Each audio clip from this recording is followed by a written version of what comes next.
कि गुरु के अनुभव को झेल लेना ही गुरु पद की पूजा है। ऐसा नहीं कि पैर धो के पीना। तो जिनको भी आगे बढ़ना है वो ध्यान योग शिविर 1-2 अटेंड करे, गुरु मंत्र मिलाए तो उसको जपे, बाकी सब खटपट में नहीं पड़े, नहीं तो भ्रमित हो जाएंगे, संशय में नहीं जा। इसीलिए तो रामकृष्ण देव को भी गुरु करना पड़ा। भगवान राम को भी गुरु की बात माननी पड़ती। जे राम थी मोटा हो ये गुरु ની વાત નો माने हालो, जे कृष्ण भगवान थी मोटा है गुरु ની વાત नो माने हालो।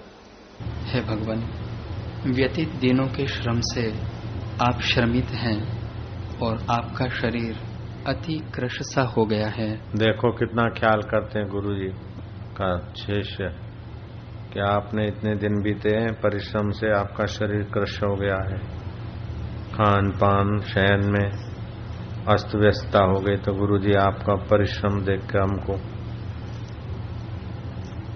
फिर धीरे से क्या बोलते हैं आगे। हे भगवान, व्यतीत दिनों के श्रम से आप श्रमित हैं और आपका शरीर अति कृश सा हो गया है। देखो वशिष्ठ भी बेचारे कृश हो गए परिश्रम से चेलों का उद्धार के लिए। इस निमित्त हे मुनीश्वर आप विश्राम कीजिए। हे भगवान, बोलो हे भगवान, व्यतीत दिनों के श्रम से आप श्रमित हैं। आप सच बोलती हैं सब लोग। हाँ, आप लोग सब सच बोल रहे हैं। हाँ। व्यतीत दिनों के श्रम से आप श्रमित हैं और आपका शरीर भी अति कृश सा हो गया है। पेट अंदर चला गया। हे मुनीश्वर, इस निमित्त अब आप विश्राम कीजिए। हम आपकी बात मानते हैं, हम आपकी बात, आपकी प्रार्थना बिल्कुल मानते हैं। हे मुनीश्वर, आपने जो आनंदित वचन कहे हैं वे प्रकट रूप हैं और आपके उपदेश रूपी अमृत की वर्षा से हम सब आनंदवान हुए हैं। ये भी सच्ची बात है। हमारे हृदय का तम दूर होकर शीतल चित्त हुआ है। जैसे चंद्रमा की किरणों से तम और तपन दोनों निवृत्त हो जाते हैं, तैसे ही आपके अमृत वचनों से हम अज्ञान रूपी तप और तपन से निवृत्त हुए हैं। ज्ञानी बोलता है तो आनंद के निमित्त ही बोलता है, सुख ही बरसाता है। तो आपके वचनों से हमें आनंद सुख मिला, तम मिट रहा है। आप परिश्रम से आपका शरीर थोड़ा कृश सा भी हो गया तो आप आराम करो, लेकिन हमको आपके परिश्रम से क्या फायदा हुआ है कि हमारा चित्त प्रसन्न हुआ है, हमें कुछ समझने को मिला है, कुछ संयम के पाठ मिले, कुछ समझ के पाठ मिले, कुछ गहराइयों की यात्रा हुई है, कुछ आत्मिक उड़ानें हुई। राम जी की ओर मुख करके दशरथ जी ने कहा, हे राघव, जो काल संतों की संगति में व्यतीत होता है वही सफल होता है और जो दिन सत्संग के बिना व्यतीत होता है वह वृथा चला जाता है। वृथा काला दिन है वो। राम जी बोले, हे मुनीश्वर, सहस्र सूर्य एकत्र उदय होकर भी हृदय के तम को दूर नहीं कर सकते, पर वह तम आपने दूर किया है। सहस्र चंद्रमा इकट्ठे उदय हों तो भी हृदय की तपन निवृत्त नहीं कर सकते। हृदय का तम तब दूर होता है जब उत्तम साधक हो, सात्विक खुराक, सात्विक संयम। और अवतारी हैं रामचंद्र जी, उनको भी कई समय तक अभ्यास करना हुआ, विचार करना पड़ा। जो सुन सुना के ब्रह्म ज्ञानी हो जाते हैं, भ्रम ज्ञान हो जाता, ब्रह्म ज्ञान नहीं होता। और कलयुग में तो बड़ा कठिन है आखिरी यात्रा करना, पूरा ईश्वरीय अंश विकसित करना। एक जरा सी झलक भी पचती नहीं लोगों को, जरा सी कृपा भी नहीं पचती, तो पूरा तो ब्रह्म ज्ञान तो बाबा लाखों करोड़ों करोड़ों में एक आध पचा पाता है। तो एक होते हैं आम भक्त हजारों लाखों की संख्या में, दूसरे होते हैं अंतेवासी, जैसे और तीसरे होते हैं सदगुरु के सत तत्व को पूर्ण रूप से पहचानने वाले। जीवन में एक आध मिल गए तो बहुत हो जाता है। भ्रांति में तो कई भस जाते हैं। विवेकानंद बोलते हैं यहाँ इस आध्यात्मिकता में बड़ा खतरा है कि थोड़ा सा किसी साधक को मिलता है तो भ्रम उसको हो जाता है कि मैं ब्रह्म हूं, वो ब्रह्म नहीं भ्रम हो जाता उसको। नानक जी कहते हैं अरब खरबदा लेखा गणे, नानक कोटिन में कोई जिन आपा चिन्या। अरब खरबों का लेखा गणो तो कोटिन में कोई, करोड़ों में कोई, जिसने पूरा प्रभु पिछाड़ लिया। विश्वामित्र जी बोले, हे मुनीश्वर, सब तीर्थों के स्नान और दूसरे कर्मों से भी मनुष्य ऐसा पवित्र नहीं होता जैसे आपके वचनों से हम पवित्र हुए हैं। आज हमारे कान भी पवित्र हुए हैं। हमारे बहुत जन्मों के पुण्य इकट्ठे हुए थे, उनके फल से ये आपके पावन वचन सुने हैं। हे भगवान, आपके वचन चंद्रमा के किरणों के समान शीतल है, किंतु उनसे भी अधिक है। हमारे जो चिरकाल के पुण्य थे उनका फल आज पाया है। वशिष्ठ बोले, हे राम जी, ज्ञानवान तीनों ताप रूपी उष्णता का नाश करने को पूर्णमासी के चंद्रमा के समान होता है। सुरतता और समता सौभाग्य रूपी जल का नीचा स्थान है। जैसे जल नीचे स्थान में स्वाभाविक ही चला जाता है, वैसे ही सुरतता में सौभाग्य स्वाभाविक होता है। जैसे चंद्रमा की किरणों के अमृत से चकोर तृप्त होता है, वैसे ही आत्मा रूपी चंद्रमा की समता और सुरतता रूपी किरणों को पाकर ब्रह्मा आदि चकोर भी तृप्त होकर आनंदित होते हैं और जीते हैं। हे राम जी, ज्ञानवान ऐसी कांति से पूर्ण होता है जो कभी भी क्षीण नहीं होती। पूर्णमासी के चंद्रमा में उपाधि दिखती है, परंतु ज्ञानवान के मुख में वैसी उपाधि नहीं। जैसी उत्तम चिंतामणि की कांति होती है, वैसी ही ज्ञानवान की कांति होती है, जो राग द्वेष से कभी भी क्षीण नहीं होती। समता ही मानो सौभाग्य रूपी कमल की खान है। समदृष्टि पुरुष ऐसे आनंद के लिए जगत में विचरता है और प्राकृत आचार को करता है। सब लोग उसके कर्तृत्व की स्तुति करते हैं। हे राम जी, ऐसा पुरुष ब्रह्मा आदि का भी पूजनीय होता है। सभी उसका मान करते हैं। ऐसी ऊंचाई है कि ऐसा पुरुष ब्रह्मा आदि का भी पूजनीय होता है। ऐसी ऊंचाई फिर से सुना दो। हे राम जी, सब लोग उसके कर्तृत्व की स्तुति करते हैं और ऐसा पुरुष ब्रह्मा आदि का भी पूजनीय होता है। सभी उसका मान करते हैं। सब उसके दर्शन की इच्छा करते हैं और दर्शन करके प्रसन्न होते हैं। जैसे सूर्य के पुरुष मिले तो मेरे को बताना, जिसके दर्शन की सब इच्छा करे, दर्शन करके प्रसन्न हो, जो पूर्ण आत्मा परमात्मा का अनुभव किया हो। ऐसा नहीं कि थोड़े दिन जाके बस मैं जैसे चूहे को मिल गया एक हल्दी का टुकड़ा, बोले मैं गांधी हूं, मैं करियाना मर्चेंट हूं। ऐसा नहीं, सचमुच में कोई मिला हो पर ब्रह्म परमात्मा का अनुभव, तो ऐसे पुरुष के दर्शन से सब लोग आनंदित होते हैं। उसकी वाणी सुखदायी होता है, उसका चेष्टा आत्मिक अनुभव देने वाला होता है। ऐसा पुरुष कहीं दिखे तो बोलो, अरे हम तो साधारण आदमी हैं। ऐसा पुरुष गुप्त रूप में रहते हैं। हे राम जी, जिसके हृदय से सब अर्थों की आस्था नष्ट हुई है, वह मुक्त और उत्तम उदारचित्त पुरुष मुक्ति रूप परमेश्वर हो जाता है। फिर चाहे वह समाधि में रहे अथवा कर्म करे या न करे। हे राम जी, मैंने देखने योग्य सब कुछ देखा है, दशों दिशाओं में भी भ्रमा हूँ। कई जन यथार्थदर्शी दृष्टि आए हैं और कितने हे उपादेय संयुक्त देखे, पर सभी आत्मज्ञान के लिए यत्न करते हैं, इससे भिन्न कुछ नहीं करते। सब ब्रह्मांड का राज्य करे अथवा अग्नि और जल में प्रवेश करे, पर ऐसे ऐश्वर्यों से संपन्न होकर भी आत्मलाभ के बिना शांति कदापि प्राप्त नहीं होते।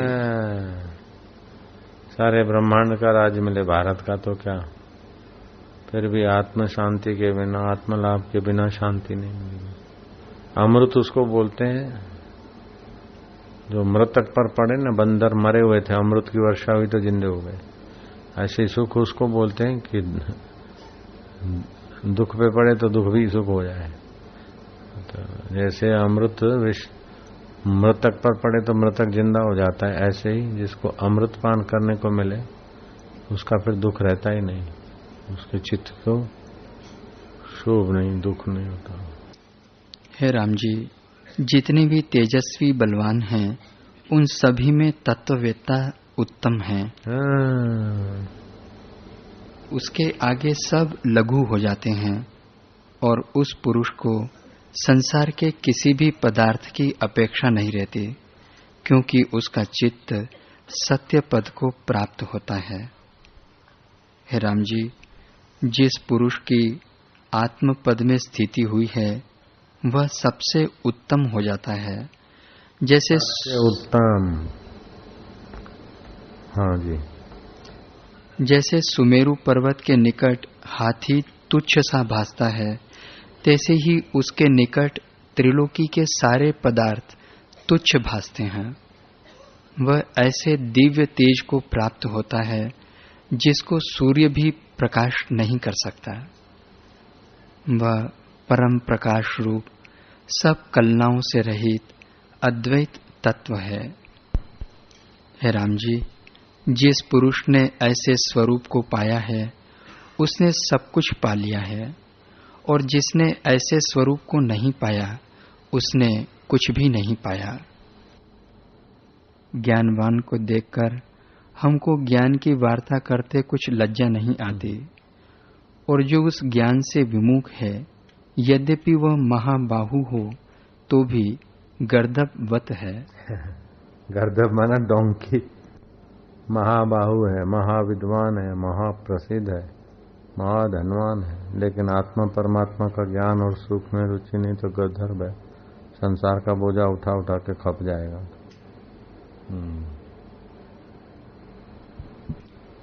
हे राम जी, जो बड़े ऐश्वर्य से संपन्न है और आत्मपद से विमुख है, उसको तू विष्ठा के कीट से भी नीच जान।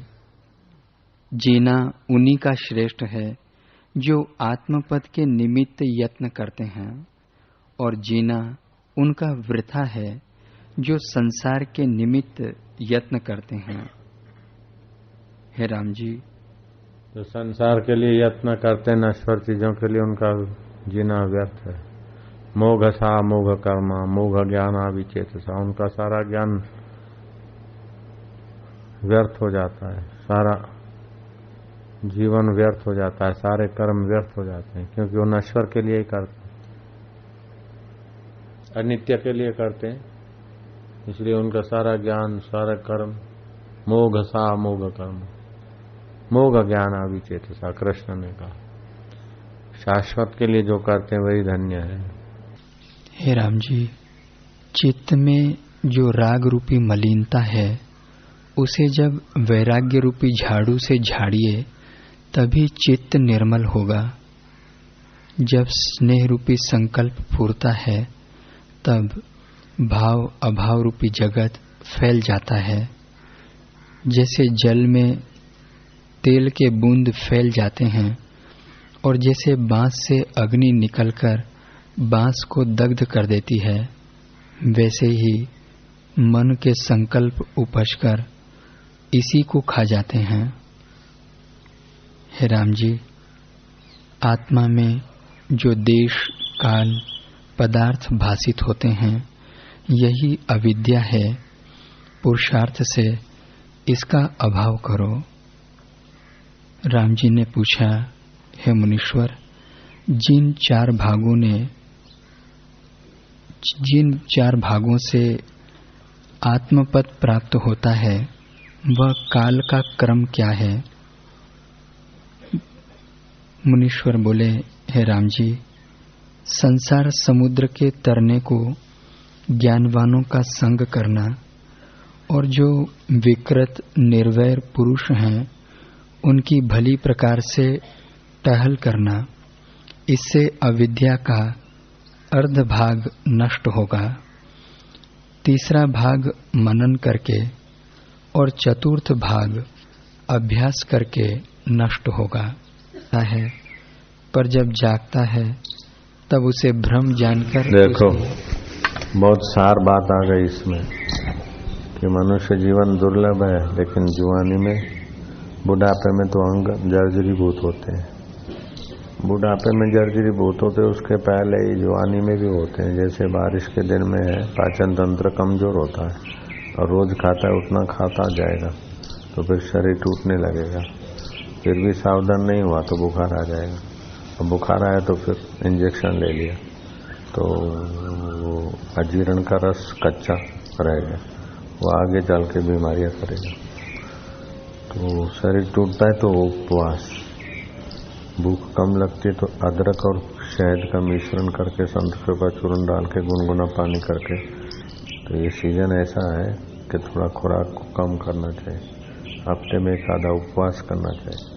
बुढ़ापे में तो शरीर जीर्ण होता ही है, बीमारी पकड़ती है, लेकिन जवानी में भी लापरवाही करते तो बीमारी पकड़ती। तो फिर सुमरण कब करेंगे, आत्म सुख कब पाएंगे? बचपन में तो अज्ञानता रहती है, बुढ़ापे में बीमारियां रहती है, जवानी में काम क्रोध लोभ ईर्ष्या पराक्रम ये सब, तो मनुष्य जन्म व्यर्थ हो जाता है। तो मनुष्य जीवन व्यर्थ न हो इसलिए गुरु महाराज समझा रहे हैं वशिष्ठ जी। हे राम जी, संतजन संसार समुद्र के पार के पर्वत के समान हैं।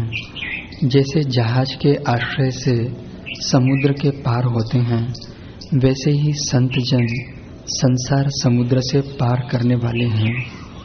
जिनको संतजनों का आश्रय हुआ है वे ही तरे हैं। संतजन संसार समुद्र के पार के पर्वत हैं। जैसे समुद्र में बहुत जल होता है तो बड़े तरंग उछलते हैं और उसमें बड़े मच्छ रहते हैं, पर जब उसका प्रवाह उछलता है तब पर्वत उस प्रवाह को रोक देता है और उछलने नहीं देता। वैसे ही जीव के चित्त रूपी समुद्र में इच्छाएं और संकल्प रूपी तरंगें और राग द्वेष रूपी मच्छ रहते हैं। जैसे सागर में तरंग उछलते हैं और पहाड़ है तो उन तरंगों के उछलाट को सहते उन तरंगों को शांत कर देता है। ऐसे हमारे हृदय में भी डिजायर, वासनाएं और राग द्वेष की तरंगे उछलती है। संत रूपी वे पर्वत है जो हमारे चित्त को अशांति से बजाकर परमात्मा शांति की तरफ मोड़ते हैं। इसीलिए जिन्होंने संतों का संग किया है, उनके वचन माने, वे तो तर गए, और जो मनमुख हुए वे तो फंस गए संसार में। कोई प्रेत होके भटक रहा है तो कोई राजा अज नृग होके भटक रहा है। वशिष्ठ जी बोले, हे राम जी, ऐसी दृष्टि का आश्रय करो जो दुख का नाश करती है। निसंग सन्यासी होकर अपने सब कर्म और चेष्टाओं का ब्रह्म अर्पण करो, जिसमें यह सब है और जिससे यह सब है, ऐसी सत्ता को तुम परमात्मा जानो। जड़ शरीर से कर्म स्वाभाविक होते हैं। जैसे वायु का स्फुरण स्वाभाविक होता है, वैसे ही शरीर से कर्म स्वाभाविक होते हैं। हे राम जी, जो मूर्ख अज्ञानी हैं वे ऐसे कर्मों का आरंभ करते हैं जिनका कल्प पर्यंत नाश न हो। वे देह इंद्रियों के अभिमान का प्रतिबिंब आप में मानते हैं कि मैं करता हूँ, मैं भोगता हूँ, और योग से प्राणवायु स्थिर होती है, तब देखो जी, ये बहुत सूक्ष्म बात है, उत्तम बात है, उत्तम पद को पाने के लिए है। चाहे कितना भी जगत का वैभव इकट्ठा कर ले, फिर भी इस पद को पाए बिना आदमी अंतरात्मा की शांति या सुख नहीं पाता। हे राम जी, जब तुझको विवेक से आत्म तत्व का प्रकाश होगा, तब तू संसार की तुच्छ वृत्तियों में न डूबेगा। जैसे गोपद के जल में हाथी नहीं डूबता, तैसे ही तू भी परमात्मा सुख, परमात्मा शांति મળશે ને તો જેમ જાય ના ગાય ના ખૂરના પાણીમાં હાથી ડૂબે નહીં, એમ પછી તારું મન ક્યાંય ડૂબશે નહીં, તારું મન ક્યાંય દુઃખી થશે નહીં। એ પરમાત્મા સુખ અને પરમાત્મા જ્ઞાનનો પ્રકાશ હશે તો ખાબોચિયા પાણીમાં હાથી ના ડૂબે, એમ તારું મન સંસારની કોઈ પરિસ્થિતિમાં નહીં ડૂબે। जिसको देह में अभिमान है और चित्त में वासना है, वही तुच्छ संसार की वृत्तियों में डूबता है। इससे जितना अनात्म भाव दृश्य है, तब तक विगत ज्वर होकर जीता है। जिसको इस प्रकार अभ्यास करके अंतरात्मा का सुख मिलता है, वो जब तक जीता है तो ज्वर ताप के बिना हृदय में तपन नहीं होती, शोक नहीं होता। चित्त का शीतल होना बड़ी तपस्या का फल है। हृदय में शांति पाना, अपने आप में सुखी रहना, अपने आप के ध्यान में आनंदित होना, ये बड़ी तपस्या का फल है। तीर्थों में जाते तो धर्म लाभ होता है। तीर्थ नाए एक फल, संत मिले फल चार, सतगुरु मिले अनंत फल, कहत कबीर विचार। सतगुरुओं का ज्ञान मिले और सतगुरुओं की कृपा मिले तो अनंत फल होता है। इच्छा पूरी, श्रद्धा सब पूरी, रब रहा सदसंग हजूरी। सारी इच्छाएं पूरी हो जाती जिसकी दृढ़ श्रद्धा होती। श्रद्धा से भगवत जप ध्यान करे, श्रद्धा से संतों का सत्संग करे, कल्याण हो जाता है, बहुत मंगल हो जाता है।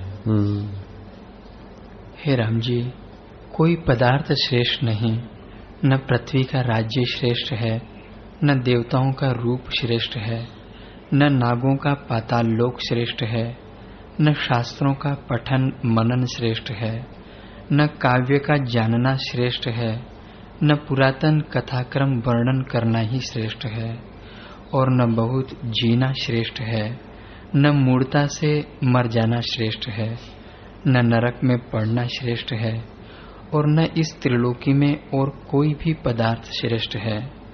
जहाँ संत का मन स्थित है, जहाँ संत का मन अंतरात्मा में रहता है, वही श्रेष्ठ है। बहुत काव्यों का पढ़ना, बहुत धन का इकट्ठा करना, त्रिलोकी का राज्य प्राप्त करना, ये श्रेष्ठ नहीं है, यह तो टेंशन है। श्रेष्ठ वही है जहाँ संत का मन परमात्मा में विश्रांति पाता है, वही श्रेष्ठ है। राम के गुरुदेव बोलते हैं, तो त्रिलोकी का राज्य पाना तो तुम्हारे वश की बात नहीं, लेकिन अंतर्मुख होना तुम्हारे हाथ की बात है। सारे काव्यों में विद्वान बनना सबके हाथ की बात नहीं, लेकिन सब परमात्मा का सुमरन ध्यान करके महान बनना सबके हाथ की बात है। जो तुम्हारे हाथ की बात है वो तुम कर डालो, जो उसके हाथ की बात है वो अपने आप कर लेंगे परमात्मा। हे राम जी, जैसे हाथी कीचड़ से अपने बल से ही निकलता है, तैसे ही अपना उद्धार आप करो। संसार रूपी गड्ढे में मन रूपी बैल गिर गया है। जैसे हाथी कीचड़ से अपने बल से ही निकलता है, तैसे ही अपना उद्धार आप करो। संसार रूपी गड्ढे में मन रूपी बैल गिरा है, जिससे अंग जीर्ण हो गए हैं। अभ्यास और संसार रूपी गड्ढे में मन रूपी बैल गिरा है, जो निकलता है त्यों ही बूढ़ा हो गया, उसके अंग जर्जरीभूत हो रहे हैं, दलदल में गिरा है। तो उस बैल को किसी का साथ सहकार और अपना पुरुषार्थ और पैर चलाए नहीं तो रस्सी बांध के कितना घसीटोगे। बैल अपना बल करे और रस्सी वाला अपना बल करे तो निकल जाए। ऐसे हम अपना मन संसार रूपी गड्ढे में गिरा है, दलदल में, कीचड़ में। मन रूपी बैल संसार रूपी कीचड़ में गिरा है, तो उसको अपना पुरुषार्थ करके और साथ सहकार लेके शास्त्र का, गुरु का बाहर निकालना है। अपना पुरुषार्थ और शास्त्र और संत, इनका आदर सहित आज्ञा का पालन करके मन रूपी गड्ढे से, मन रूपी बैल को संसार रूपी दलदल से निकालना है। वशिष्ठ